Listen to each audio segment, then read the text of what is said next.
Time to talk about today's Off the Couch, and I'm delighted to say Paul Oppermann is with us. He's a Olympic sprinter who sprinted for Ireland in the Olympics in Sydney 20 years ago as just a slip of a thing. Paul, you were only 20 when it happened. Yeah, now blink of an eye, now I'm 40, and days gone past. Thanks a lot for letting me relive my glory there in a small bit, though. Appreciate it. Well, we might talk about that in a minute. You're Off the Couch. I watched it this morning. It's all about activation, and it finishes with a Bronco challenge. I was amazed at the end where you were talking about the way. So the Bronco challenge is a running challenge, and it's about 1.2 kilometers. And correct. You gave us a benchmark time for yourself was like 3 something, but Dean Rock's time was faster than you, and you're a 400 meter sprinter in the Olympics. Now, granted, this isn't peak time. Correct. I'm an aged sprinter, far past my best. Look, it's the Bronco test is a tough one, and I think that when I was back training, I was used to running in straight lines and a couple of gentle curves turning left every 100 meters. When you actually go and run it, the amount of times that you obviously have to stop, turn around and get going again really suits that kind of field sport player, you know. Their ability just to turn on a sixpence and get going again is just second to none, you know. And then when you look at then elite level GAA players, they're doing it in and out. They just have this innate ability just to move really, really well. Dean Rock's time seems fairly sensational. So that obviously means that he has a high-end cruising speed, which is I mean, I don't know how super elite it is, but it seems like, you know, that is a level of athleticism that maybe we don't fully appreciate. No, I think sometimes when we look at GAA players, you know, we can kind of, you know, for those of us outside the kind of the GAA community, you can look at it, you kind of go, look, it's a national sport, but these guys are super, super fit. I mean, what they cover in a game, you know, they're over the 10-kilometre mark and well over it. And then when you actually break down and look at some of the stats, the amount of high-speed running within that 10K is just phenomenal, you know. Like, these guys, and actually even at high-end club level, like GAA players are just supremely fit. And I don't think that they get the credit for it all the time, just like where those stats are. You're Off the Couch. You're using a band to offer resistance, and you talk about activation. How important is, first off, just explain briefly the concept of activation, and then how important is it for your average runner? Like, a lot of people are kind of trying to be a bit more active than they might have been before this, you know, for all sorts of reasons. So what is activation? Why is it important for the average person? Yeah, look, I suppose, you know, we kind of compare ourselves to, you know, when we go out and we do a 5K or a 10K, we're training for a marathon, we all kind of see ourselves as the Mo Farah figure, you know, that, you know, that's how we move. And unfortunately, it's not. So look, the activation side of things is we're trying to wake up muscles that we're going to use in the exercise, you know. So if you look at people running, like, our big driver in our body is our glutes, basically our ass. And a lot that I focused around in the activation stuff is just switching those muscles on, you know. Where you see kind of people out running, and I see it myself, I'm probably doing a lot more training now. My schedule has obviously dwindled a lot in our current situation, and I'm out and I'm running, and I see a huge amount of people out running. And you know, doing something really small, like switching on glutes, a bit of stretching, that little bit of an activation will just help people not only run a little bit better, but it'll stop them getting injured. What we see a whole lot of times is that people get fit, their aerobic system comes up really quickly. So they go from, you know, being out of breath while they run around the block to all of a sudden being able to run a park run over 5K. But unfortunately, what happens is that the foundations aren't really there in terms of their muscles. And next thing before they know it, they're starting to break down. And it's terrible to see, because someone's kind of gone to the trouble of going out, they've motivated themselves, and they're just about to break through the kind of the clouds into this kind of new life of fitness and enjoying it, and the muscles are less sore, and all of a sudden they get injured. So by doing those kind of small little activation exercises, and that's what I was trying to get across, is that it will set us up better for a running session, and it'll help. And I suppose it's a very small little taster in the video. It'll help just kind of push those injuries out a little bit more so we don't get injured. Paul, just on what you're seeing in terms of people out running, and I guess it's not only over the last couple of weeks, but in terms of your entire experience, is there a common mistake that runners are making in terms of their technique? Yeah, look, I think the big thing there, it's a good question, and it's kind of the sort of nearly the, I won't say argument that I have with new clients coming into the Dublin Sports Clinic. The kind of the conversation I have is like, runners want to run, right? And that's all they really want to do. And when you try and explain to them, look, we've got to go in, we've got to fix these foundations, we've got to keep you strong, we've got to undo the badness of running, if that makes sense to the body, on a continual basis. They kind of scratch their heads, and this is this constant narrative. A runner will much prefer to throw in a kind of a junk mile session, and by that I mean a throwaway session that's not really doing anything for them in terms of their performance, instead of getting stuck into kind of doing literally like that band stuff, switching on the glutes, make sure the core is nice and strong, and building a bit of functional strength into their body. And a small little bit of that will do a huge amount for them. When you're having that conversation with people, how do you win it? What is the thing that makes the penny drop for the runner who prefers to do the junk session? Because it's kind of easier, it's what they know, and I just want to go out and run, versus spend 10 minutes doing a warm-up, and you're actually going to be a much better runner, and everything is going to be better. Yeah, look, it's a hard one, and look, I'll be honest, I don't win the argument the whole time. I suppose proof is in the pudding, and I suppose like where it comes to like what we're trying to do, the Dublin Sports Clinic, is I'm trying to get people to take a leap of faith. I'm lucky now we're kind of 5-6 years down the line, so I've got a good crew of people who've taken that leap of faith and taken that journey with us, and their results kind of speak for themselves. So a testimonial helps and referrals help in. But look, it's you don't always win that argument, and it can be tough because you can kind of see the same people kind of coming through that are coming back with the same injuries at the same time every year, and you're constantly having that conversation, sort of saying, look, if you had it done a little bit, the training wouldn't have been uninterrupted. It's probably more cost effective in terms of your wallet, because you're now looking down kind of a treatment plan of physio or physical therapy, whereas if we had just tipped away at this over the last kind of 6 or 8 months, everything would have been rosy in the garden.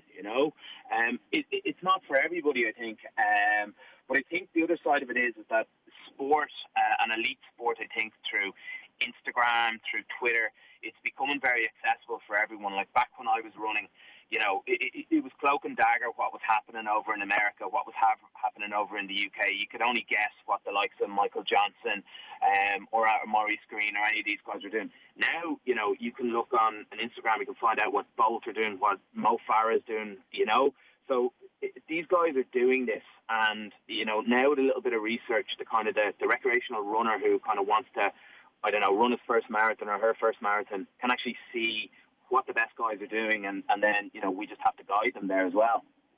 Are they the people who come to you? Is it actually kind of people who are further down their sports career? Like who is your average client? Yeah, look, we get a big spread. I think like we get we get people who are just starting out on that journey. They'll come in to our business through physiotherapy, and then we'll graduate them into kind of maybe a beginner's kind of fitness session, gym session, and then with that, then we'll have a conversation with them, and we'll sort of say, look, what does this look like? I'm a big fan of people building a body and going out and enjoying it, as opposed to just coming in and doing 10 gym sessions every week. And we'll have that conversation. So whether it's they want to do a marathon, a half marathon, a 5K, a triathlon, whatever it is, we'll try and walk that path with them. We do a lot, like again from the beginner side of things, and then we work with some elites then as well. The elite side of things is it's you're not going to run your business off that. That kind of looks good on an Instagram photo, and it looks good on on a website. But our core business is corporate Dublin. We're located just on South Cumberland Street, so we're right in the heart of town. And again, our core business is people working in offices, who are motivated to stay fit and healthy primarily, but then have a goal then to go out and try and achieve something at the weekends. How has your business responded to the crisis that we're in at the moment? Yeah, I think initially we probably lost a bit of sleep and started pulling our hair out and a lot of worry. We would, on average, work off about maybe 700 appointments a month. We're now down to 3 sessions over Zoom. I heard you guys talking about it earlier. So we're running a kind of a class from the deck in my back garden. My wife works in the business as well. We had 10 employees. It's down to a couple of people contributing into it, and myself and my wife handling most of that. Look, it's one of those things. Like this is the hand that we've been dealt, and rightly so. I mean, there's a common effort here, and there's a greater cause, but we've had to adapt into it. And a couple of weeks ago, staring down the camera and kind of telling people how to squat and telling people how to lunge was an alien concept.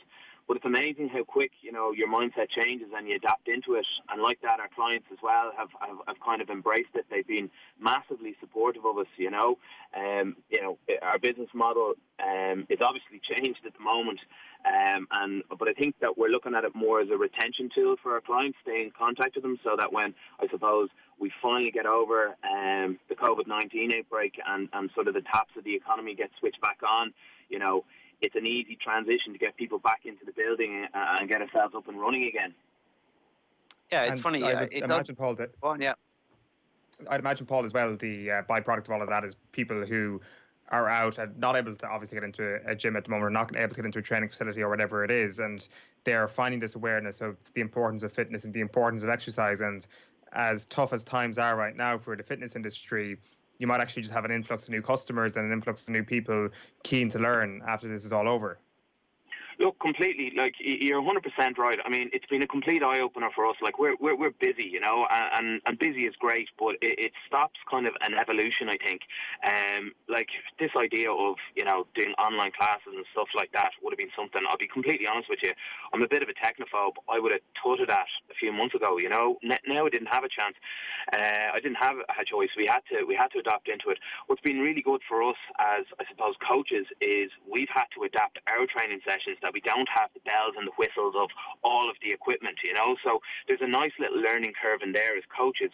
The second thing is, from our point of view, is that we're now starting to see clients of ours come back through a virtual setup or a live setup that have moved down the country that we've lost touch with, and that's really nice that they realise that we're back on, or that we're accessible, should I say, and they've jumped into it with us as well. So I think there's benefits all around, and it's something, I think, just in terms of the business side of things, that I'm not sure what it looks like, but there's something there that we will try and use this technology going forward when, as I said, when things return to something that looked like normal before.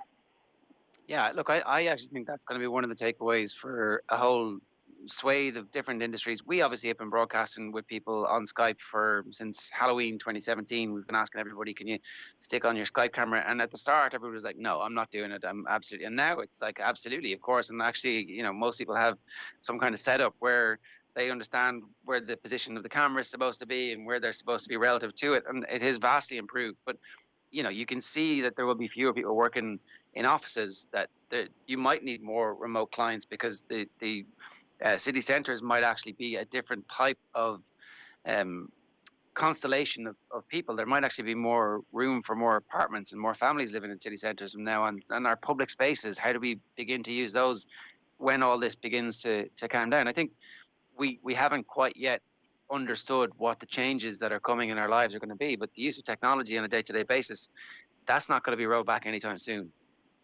No, look, I agree with you completely, and look, like, technology, I suppose, is to be there to be used, explored, and maybe exploited as well. When you look at the amount of business travel that's gone on over the last few decades, like, you'd wonder, what are companies looking at now when they're trying to, they're going to be under a bit of economic pressure and financial pressures when we come through this. So I think that technology and finance departments are going to be looking at different ways. And like you said, we're all completely au fait now with this technology that existed around us, and now it's kind of it's front and center. I mean, someone said to me there that no one knew what Zoom was, and now their share price is through the roof on the back of this. I certainly had no clue who they were, but now I pray to the Zoom gods, the weather gods, and the Wi-Fi gods every day.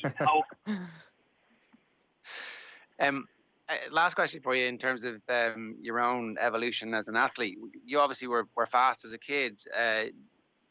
Like, I'm always interested in the whole sense of trying to make the nation better runners and trying to give everybody a little bit of technique, because the point you make about, if the average common or garden runner who wants to run a 5K or a 10K just does this little bit, they're going to get better. If we taught running technique to our kids in primary school, then all sports would benefit. I always feel like athletics is one of those sports that if everybody came together and realized that giving everybody gymnastics, athletics and swimming, that's really all we need as a country for every sport to benefit. It would improve our rugby, it would improve our football, it would improve our GAA. Everybody would benefit from a kind of shared understanding of the mechanics of running and swimming and throwing. I couldn't agree with you more. Like, quietly in the background, I've been preaching this for years and years and years. I went to a rugby school, and sport is very, very much at the forefront. But, when it came to PE, look, we had great fun. We played football, we were active, and I suppose it ticked the box. Where I'd love to see it go is, and again, into the primary school, into the secondary schools, I'd love to see PE become PE, where they're effectively doing this kind of functional training. And again, it's with bands, it's with sticks, and it's teaching people basic movement mechanics. I mean, we were taught how to drive cars, to read and write, to, use Zoom, right, and technology. But actually, we've never been taught how to move properly. And it's unfortunate, because I've often wondered how many, and my own career, like my own athletics career, in terms of, like, I peaked as a 20-year-old, and we look at the Olympics this year and it's been cancelled.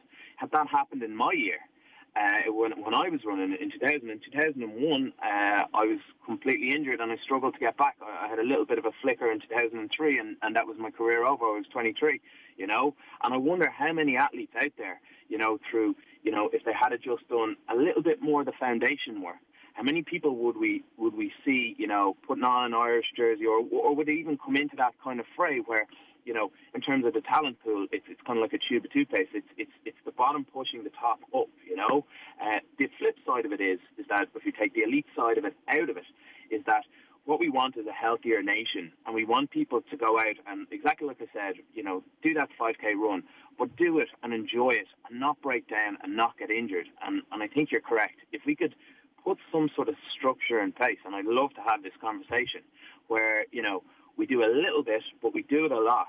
And all of a sudden, you have my little guy, when, he goes to do whatever he wants to do in sport, that he just enjoys it and he has this kind of unbroken pathway through it, Yeah, no, totally. Look, we're actually out of time, but this is a conversation that I think is a much longer conversation. We might come back to that in the coming weeks.